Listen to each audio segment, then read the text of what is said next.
আসসালামাইকুম গাইস, আপনারা কেমন আছেন? আশা করি সবাই ভালো আছেন। আপনাদের দোয়া আশীর্বাদ আমরাও ভালো আছি। এখানে আমি দেখাবো সয়রা ক্ষেত। আমার জামাই সয়রা লাগাইছে, দেখেন 3-4 বিঘা জমিন হব। তো আমি সারা ক্ষেত দেখায় ঘুরাইয়া দেখাবো আপনাদের, সবাই পাশে থাকবেন। আমি ক্ষেতের এই পাশে গেতাছি, দেখেন বহুতখানি সয়রা ক্ষেত। দেখেন কত ভালো লাগছে, দেখেন কত সুন্দর দেখা গেছে।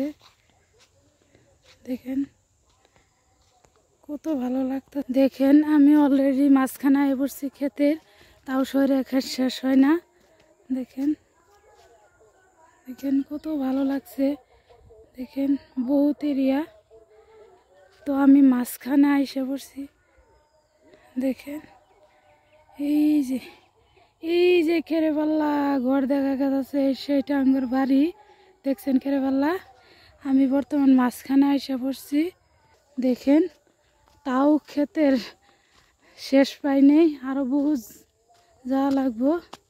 তো আমি আর যাব না বহুতখানি। তো এইখানিতে আমি সারা ক্ষেত ভিডিও করি, ব্লগ বানাইতেছি।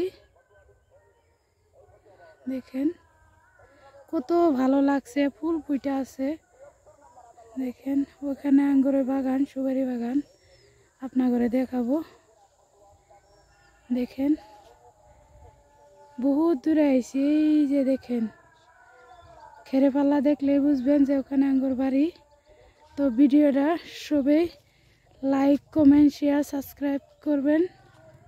সবাই ভালো থাকবেন, সুস্থ থাকবেন। খুদা হাফিজ, বাই বাই।